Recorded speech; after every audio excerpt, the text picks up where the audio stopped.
Nação, vocês não vão acreditar no que a ESPN mostrou hoje. Está imperdível. Renovação de Felipe Luiz? Será mesmo que ele vai ficar no Mengão ou vai para a Europa? Bora pro vídeo. E sobre o Felipe Luiz, tem alguma novidade? Bruno, como é que aí na Europa foi vista a participação do Felipe no Intercontinental? Depois, claro, também da boa atuação do Flamengo na Copa do Mundo de Clubes. Especialmente na Espanha, repercutiu muito bem. A forma como o Flamengo se entregou em campo, a forma como o Flamengo conseguiu levar para os pênaltis o jogo contra, não vou dizer o time mais poderoso do mundo, mas os mais poderosos do mundo. Enfim, uma equipe muito bem trabalhada pelo Luiz Henrique. Então, a moral do Felipe Luiz só aumenta, tá lá em cima. Mas uma coisa é a moral, outra coisa são os mercados abertos. E aqui eu vou explicar de forma muito clara que o processo dele de renovação com o Flamengo continua ali num processo de negociação, não está fechado, nem sequer perto assim tanto de assinar, como disse o BAP lá atrás. Ainda vão sentar, ainda vão renegociar algumas situações, então não dá para dizer que está fechado ou que vai fechar, muita calma nessa hora. Mas uma coisa que é importante aqui, um ponto muito importante, é a forma como o Felipe Luiz é enxergado do ponto de vista burocrático na Europa. Uma coisa é a avaliação da imprensa, a avaliação dos torcedores, a avaliação, enfim, dos outros clubes do futebol europeu. Mas na prática, aqui eu vou explicar muito rápido, o Felipe Luiz ainda não tem a licença Pro da UEFA. E para treinar e para assinar a súmula, que é o mais importante, na Inglaterra, na Espanha, na Itália, na Alemanha, enfim, nos principais palcos, você tem que ter a licença Pro da UEFA. Caso contrário, você chega com a licença A, mas não pode ser inscrito como treinador. Você acaba sendo inscrito como auxiliar. Tanto é que no Mundial de Clubes, por exemplo, agora, ou também na Intercontinental, quem assina a súmula do Flamengo é o Ivan Palanco, que é o espanhol auxiliar do Felipe Luiz, que tem a licença Pro da UEFA. O Felipe Luiz não tem ainda essa licença e por isso não pode assinar nas competições internacionais como treinador principal, ele assina como auxiliar. Então o treinador principal do Flamengo na visão da UEFA hoje e da FIFA passa a ser o Ivan Palanco. Para o Felipe Luiz conseguir essa licença Pro da UEFA, são dois caminhos. Ou ele fica 3 anos trabalhando num clube de primeira divisão, e ele não tem 3 anos ainda no Flamengo, ele vai partir agora para o seu 3º ano se assinar contrato, ou faz o curso Pro da UEFA, termina o curso Pro da UEFA na Europa. Mas para isso, evidentemente, ele teria que largar o Flamengo. Não dá para ser treinador do Flamengo de dia e à noite fazer curso na Europa. Enfim, a geografia não permite, enfim, não é tão fácil assim. Bruno. Então, os clubes da Europa, Inglaterra, Espanha, Itália, gostam do Felipe Luiz? Claro que gostam, até porque ele também é agenciado pelo Jorge Mendes, que abre ali um caminho muito grande. Mas, na prática, esses clubes hoje não vão optar pelo Felipe Luiz. O Fenerbahçe da Turquia optou recentemente, tentou contratá-lo, porque na Turquia há ali uma brecha que é possível. O que me explicaram foi, o Felipe Luiz sendo contratado como, entre aspas, auxiliar, seria viável em Portugal e na Turquia. Por isso o Fenerbahçe procurou. Agora, Inglaterra, Espanha, Itália, mesmo podendo contratá-lo como auxiliar, não é assim que ele consegue a permissão e por isso hoje é um cenário mais distante o Felipe Luiz nos tubarões do futebol europeu por conta dessa falta da licença Pro da UEFA. Mandaram aqui, ó. Felipe Luiz é o melhor que aconteceu nos últimos anos no futebol brasileiro. O pessoal, não dá pra fazer EAD? Não dá no sentido da dedicação que ele tem trabalhando pelo Flamengo, né? Mas só uma dúvida que eu fiquei, se ele completar 3 anos dirigindo o Flamengo ou dirigindo um clube aqui no Brasil, ele obtém a licença, Bruno? Ele obtém a licença, um acordo entre Conmebol e UEFA, chancelado pela FIFA. Ele tem 1 ano e meio de Flamengo, né, se você for analisar, porque ele entra logo depois que o Tite sai. Esse 2025 é o primeiro ano que ele tem completo.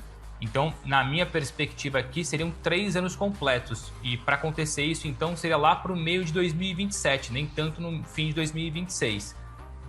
A gente vai mostrar como é que tá o calendário do Flamengo no início do ano. Porque, bom, a gente viu o Flamengo chegando, né? Coloca de novo ali a chegada dos jogadores do Flamengo, que aconteceu, foi na manhã de hoje, não foi, Leão? Que os jogadores desembarcaram isso, então a gente viu que tinha até alguns torcedores ali recepcionando e os jogadores chegando e a gente vê também, olha lá, ó, quem que tá saindo ali, vamos ver. É o Varela, Royal saindo boa. primeiro. Aí tem o Maurício ali, que é da assessoria, recebendo a rapaziada. O pessoal ali do staff, né? Também. Alguns diretores também saindo, ó, o Rafa Gaúcho aí da assessoria também desembarcando. Viagem longa, né? Essa viagem ela é bastante longa. É cansativo. Mesmo sendo voo direto, com todo o conforto e tal, mas não, é cansativo, é chato. avião é Quem que é o complicado. Bruno Henrique? É o Plata, né? É o Gonzalo Plata. Plata. Boa. Então, Ali, um dos fisioterapeutas ali do clube também. Também? Esse é o Juninho, né? Juninho. É o Juninho. Juninho, que provavelmente vai já agora finalizar a transferência para o México, como trouxe o Bruno Andrade em primeira mão. Eu não vi o Felipe Vice de aí. futebol. O Jorginho. O Jorginho. Não tem. Aí, ó, torcedor também. Beleza, chegada tranquila, então, do Flamengo por lá. Tem o calendário, porque aí já tem a... Nossa, imagina que vai ser essa Supercopa do Brasil, Hernan? Flamengo, ou Vasco, ou Corinthians? Do quê? Supercopa do Brasil. Supercopa do Brasil. Quando é? Deixa eu ver. O Carioca começa em 14 de janeiro. Supercopa dia 24 de janeiro. Vai ser jogo bom, hein? Tem local já? É Brasília? É Brasília, né? Não tá definido, mas deve ser em Brasília. Nossa, o que eu ouvi que Brasília é forte candidato, favorito a receber a final única da Copa do Brasil a partir do ano que vem. Sim, também. A Supercopa foi em Belém, né? Foi em Belém esse ano. O Flamengo e Botafogo. Choveu, foi depois da chuva só. Então, olha lá, ó. A Recopa, primeiro jogo na Argentina e depois 26 de fevereiro, final no Maracanã. Então, como a final esse ano foi aqui, né, do Botafogo com o Racing. Isso. Foi no dia 27 de fevereiro esse ano. Posso falar uma coisa? Acho que o Flamengo ganha os 2 jogos aí do Lanús. Também acho. Se jogar com o time principal... Vicari. Também acho. Fala, Bruno. Não, só para lembrar essa questão do Felipe, como eu disse, ele tem a licença A, mas ele pode ser contratado por um clube da Espanha, por exemplo. Só que isso não pode acontecer no sentido de assinar súmula e ficar em pé.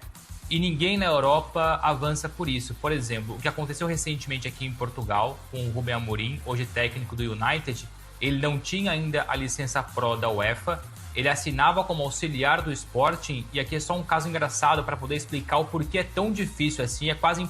A Inglaterra esquece, a Inglaterra não contrata sem o nível Pro, esquece. Outros mercados até podem encontrar essa brecha de inscrevê-lo como auxiliar. A questão é que, sendo auxiliar, a FIFA, que é o órgão principal, não permite, para além de assinar a súmula, o ficar em pé no banco de reservas. Por exemplo, o Rubem Amorim em Portugal, eu acompanhava frequentemente, ia ao estádio, aos jogos do Sporting, o Rubem Amorim não podia ficar em pé. Se ele ficasse em pé mais de um minuto dando instrução, subentendia-se que ele era o treinador principal e estava descumprindo a regra. Então ele cansou de ser multado, até que a terceira multa falaram, pera lá, não pode ser assim. Então ele passou a ficar sentado muito tempo até conseguir a licença Pro da UEFA. Então imagina que seria estranho o Felipe Luiz, treinador do Atlético de Madrid, por exemplo, ficando sentadinho, quietinho no banco de reserva, sem poder ali gesticular, sem poder gritar, sem poder ser o treinador. Então, para isso, precisa da licença Pro da UEFA, que vai acontecer então com 3 anos ou quando ele terminar o curso. Mas é interessante isso aí, não poder ficar de pé, né?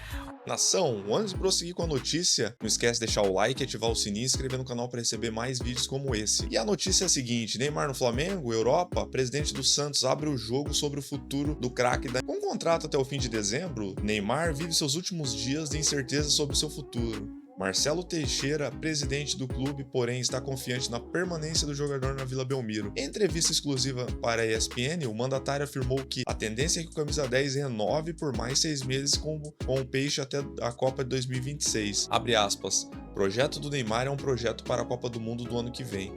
A conversa sempre foi essa. Ele poderia ir para qualquer lugar e quis vir para o Santos, sua casa. Talvez imaginássemos aproveitar mais dele no primeiro semestre, não conseguimos, mas não é culpa de ninguém. Ele termina a temporada de uma forma melhor e foi decisivo, disse o Marcelo Teixeira. Abre aspas novamente, a participação do Neymar continua sendo importante fora de campo, dentro dele. O diálogo permanece, estamos avaliando o número e entendemos esses valores. Tem expectativa positiva de que chegaremos a um denominador comum para a permanência do ano de 2026. Questionado sobre o assédio de outros clubes no Brasil e fora dele, Marcelo Teixeira foi direto e reiterou o desejo do Neymar continuar no Santos. Nos últimos dias, o nome do Neymar voltou a ser ventilado para os torcedores do Flamengo. depois que o jornal Marca da Espanha publicou uma informação que os jogadores do time carioca estariam tentando convencer o Neymar a jogar no Flamengo. Abre aspas. Isso é uma decisão mais do Neymar do que do Santos. O que temos é a vontade dele de permanecer e ficar. Deixamos esse prazo para que ele pudesse viajar com sua família. Ele está conversando com seu pai, com sua família. Não há prazo definido,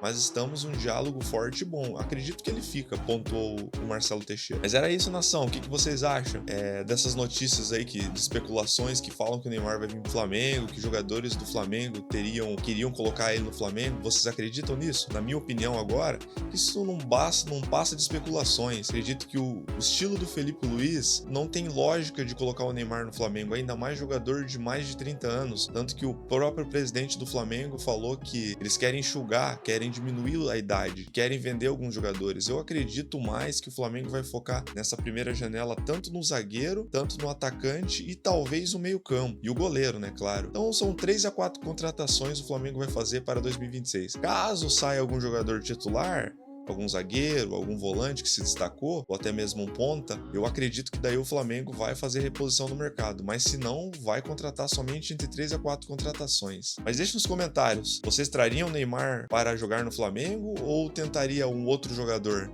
Deixe nos comentários. Mas era isso, nação. Se gostou da notícia, não esquece de deixar o like, ativar o sininho e se inscrever no canal para receber mais vídeos como esse. Valeu, abraço, fui!